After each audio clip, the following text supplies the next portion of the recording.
The Asantehene Otumfuo Osei Tutu II has advised lawmakers from both sides of Ghana's political divide not to take entrenched positions to frustrate government business following the stalemate between the majority and minority in parliament over the approval of the 2022 budget statement.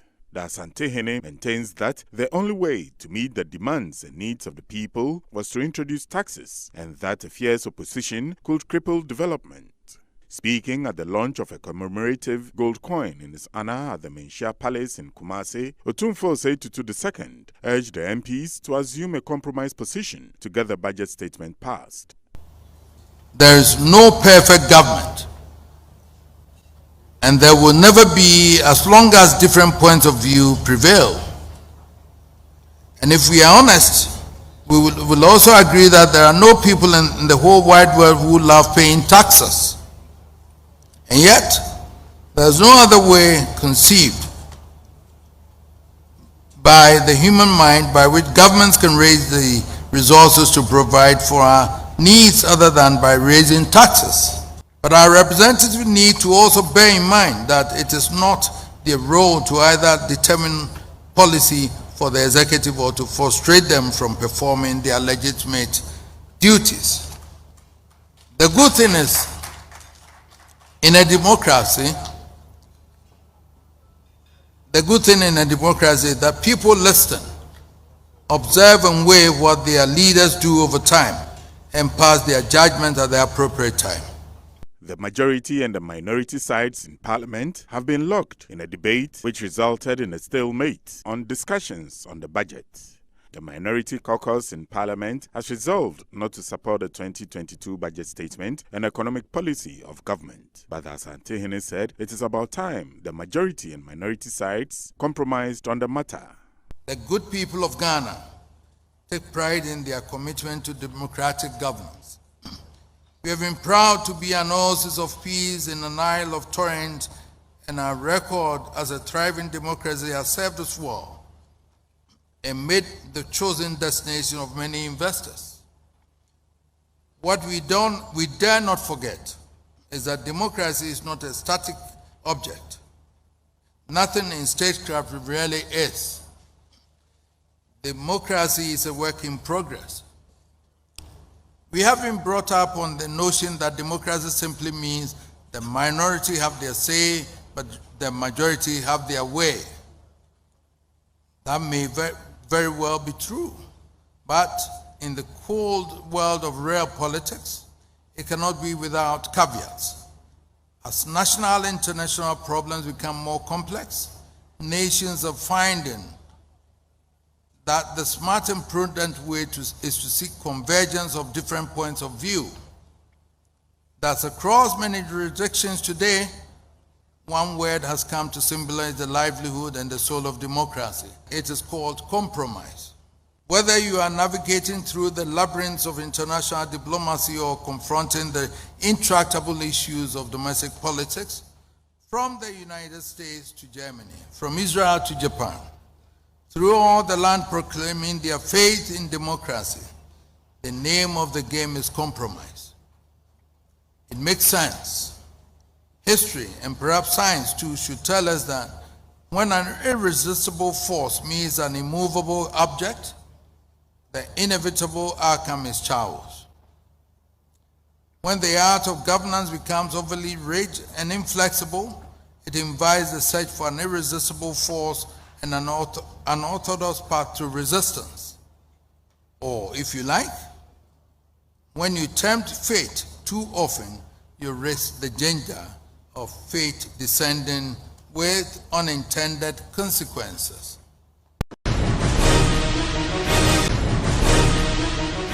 The Ghana Geological Survey Authority, GGSA, has discovered large quantities of iron ore deposits in Akukorowa, a farming community in the Oti region of Ghana. The iron ore, according to the geological investigation, is 55.22% and of a higher grade. The Minister for Lands and Natural Resources, Samuel A. Jinapor, at a meeting with the chiefs and people of Akokrowa on Tuesday, December 14, 2021, said government will ensure that the commodity found in the area benefits the people. He said government is determined to provide value addition to its raw commodity and would ensure that the Ghana Integrated Iron and Steel Development Corporation works closely with the GGSA and the community to ensure that full value chain is retained in the region and the country. He maintained that the exploration and business of the iron will create jobs and wealth for the people of Uti and the country in general. Mr. Jinapor described the discovery of the iron ore in commercial quantities as good news and urged the chiefs and people to work in harmony to drive development in the area. Domahine of Apisukubi traditional area, Okujiaman Koram II, expressed the readiness of his people to make the project a success. He pledged to support the Ghana Geological Survey Authority and the Ghana Integrated Iron and Steel Development Corporation. The chief also appealed to the government through the minister to provide them with electrification, schools, hospitals and other amenities to help relieve the people, while commending the president for the creation of the Oti region, which has long been on the drawing board. Earlier this year, the GIISDE announced that Ghana has over 6 billion metric tons worth of iron ore reserves, when well exploited, can propel economic growth for the nation. Ghana's importation bill of iron, steel and its articles stood at 2.9 billion Ghana cedis in 2020. The Ghana Integrated Iron and Steel Development Corporation, GIISDEC, is keen on exploiting Ghana's iron and steel deposit to rake in significant revenue to propel the economy. At the present, Ghana has iron ore deposits spread across parts of the country in the Upper West, Northern and Uti regions.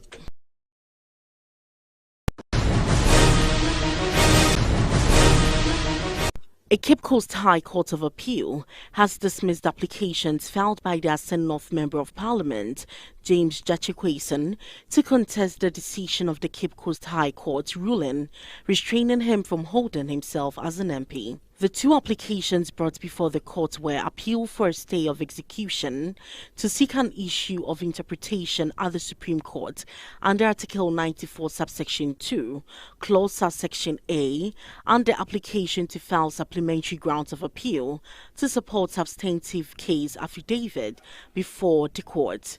The substantive case filed by the lead counsel of Kwason, Chachuchikata, was to contest the decision of the High Court ruling on his dual citizenship case. The court, presided over by Justice Irene Charity-Labi, together with two other judges, dismissed his applications on stay of execution and the other to seek the issue of interpretation at the Supreme Court. Another motion, an application to file supplementary grounds of appeal to support substantive case affidavit before the court, was withheld and the case adjourned to Monday, January 24, 2022. Richard Techimensa, the Central Regional Secretary of the New Patriotic Party, briefing the media after the adjournment, said the defendant was playing delay tactics just to intimidate the law. Techimensa said they had brought a solid case before the court and was optimistic that truth and fairness would be served after judgment. The court was fully packed with political stalwarts and members of the public. Present at the court were John Boydu, the General Secretary of the NPP, Kojo Asimenyi, the immediate past MP for Gomwa Central, among others. Chikata refused to comment on the case when contacted. The Cape Coast High Court had earlier on Wednesday, July 28, 2021, quashed the 2020 parliamentary election of the Assin North. The court called for a fresh election and ordered the NP to restrain from holding himself as MP for the area.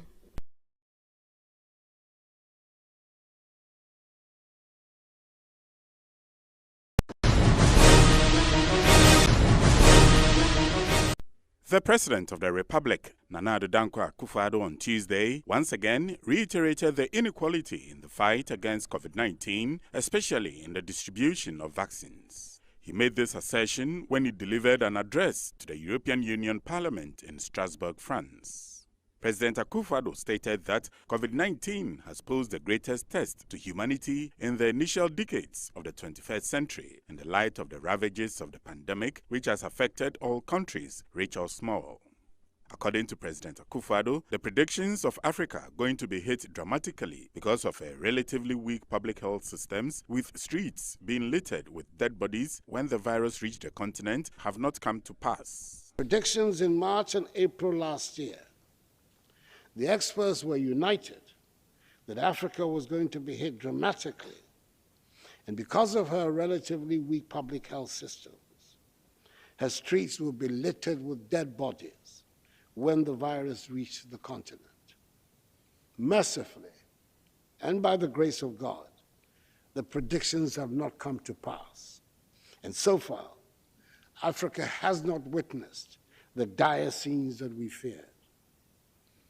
Watching the world from Accra, it appears to us as though the experts, and for experts, you might read Europeans, which is one of our synonyms for experts, were disappointed that Africans were not dying as been predicted. We were not given credit for quickly following the science as recommended when many leaders in Europe were still fighting ideological battles and seeking to lay blame on the source of the virus rather than uniting to fight it. At every stage, we in Africa have been dismayed to discover that every attempt was being made to make COVID-19 also an African disease. Thus, the narrative emerged that it was not really that Africans were not dying from the pandemic. We had to be covering up the true level of infection. With Africa caught up in the vicious vaccine politics that engulfed the world, the president expressed gratitude for the donations of vaccines through platforms such as COVAX, which was good enough to send its first consignment anywhere in the world to Ghana. The unsavory politics of vaccine nationalism the world is witnessing, President Akufo-Addo reiterated, could, however, potentially derail global efforts at containing the pandemic. It has been a sad experience for us in Africa to be caught up in the vicious vaccine politics that engulfed the world once the vaccines were ready for the market. We remain grateful for the donations of vaccines through platforms such as COVAX, which was good enough to send its very first consignment anywhere in the world to Ghana. The unsavory politics of vaccine nationalism we're witnessing could, however, potentially derail global efforts made at containing the pandemic. Till date, less than 10% of Africa has been vaccinated, in comparison to the EU, for example, which as of August had vaccinated 70% of its population. With countries on the continent still not being able to have sufficient access to vaccines in the requisite numbers, we, like the World Health Organization, are worried that the phenomenon of hoarding vaccines will worsen even further as countries begin to administer booster shots in response to the threat posed by the Omicron variant of the virus. The president used the opportunity of the platform to reiterate the strong opposition of the Economic Community of West African States, ECOWAS, of which he is the chairperson, to the decision taken by countries, including those in the European Union, to single out African countries for the imposition of travel bans. Omicron, according to the president, has been discovered in over 40 countries, with reports indicating that this variant was present in Netherlands way before it was discovered in South Africa. Let me use this occasion to reiterate the strong opposition of the Economic Community of West African States, ECOWAS, whose authority I have the privilege to be current chair, to the decision taken by countries, including those in the EU, to single out African countries for the imposition of travel bans. Omicron has been discovered in over 40 countries, with reports indicating that this variant was present in the Netherlands way before it was discovered in South Africa. The world should be grateful to the South African scientists whose knowledge and expertise in genomic sequencing enabled them to identify the new variant. Plaudits, not the condemnation of their peoples, should have been their portion. Why is there not a travel ban imposed on the Netherlands but against South Africa, one might ask? I'm a firm believer in the statement that no one is safe until everyone is safe. Whilst acknowledging the importance of Africa building up her health delivery systems to enable the continent withstand future crises, he told the European Parliament that his government has launched Agenda 111, which seeks to build district hospitals in each district of Ghana where there is none, so that ordinary people can have ready access to medical care. We in Africa need to build up our health delivery systems to enable us withstand future crises. And we're doing so. In Ghana, we have launched what we call Agenda 111, which seeks to build district hospitals in each district of Ghana where there's none, so that ordinary people can have ready access to medical care. We have decided to set up a National Vaccine Institute, which will supervise the domestic production of vaccines across several sectors, including anti-COVID-19 ones, led by the private sector and the business community. We need to be self-reliant and shed the image of beggars living on charity, aid, and handouts, and make better and more intelligent use of our abundant natural resources in order to pull ourselves out of poverty into prosperity. These are not new aspirations. They have simply been reinforced by the lessons of the pandemic.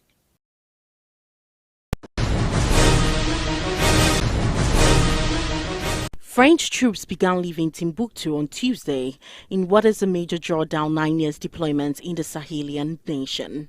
French troops were sent to Mali in 2013 by the then President François Hollande to tackle the rebels affiliated to Al-Qaeda or Islamic State in the arid north. Paris has since deployed around 5,100 troops across the Sahel region, which includes Mali, helping to support local governments and their forces fight an ever-growing Islamist insurgency that has left thousands dead. But after leaving the Kidal and Tessel bases in North Mali, French troops are now packing up in Timbuktu, the last of few bases in the far north of the country. A few days prior, French legionnaires and Malian troops had liberated the northern desert city after an 8-month Islamist occupation. But now French troops are leaving their base in Timbuktu, raising questions about the future of jihadist activity as militants put down roots in the countryside. Jihadist attacks have grown more frequent in Mali since 2013, and the conflict has spilled over into neighboring Burkina Faso and Niger. In November, protesters in Burkina Faso and Niger hampered a large French military supply convoy traveling from Ivory Coast to Mali. Some threw stones and held signs saying "Down with France." France announced earlier this year that it would be withdrawing more than 2,000 troops from the Sahel by early 2022, focusing its military efforts on neutralizing extremist operations and strengthening the training local armies. The decision came amid mounting political instability in Mali, where Colonel Assimi Goïta carried out 2 coups in less than a year's time before being sworn in as the country's interim president. The international community has set a deadline for new democratic elections to be held by the end of February, though there are growing signs that would not happen. The focus of French operations will now be a particularly volatile and strategic zone known as the Three Borders, where the frontiers of Niger, Mali and Burkina Faso meet. And French forces will no longer patrol to secure ground areas, instead focusing on providing air support of local soldiers and carrying out targeted anti-terror raids.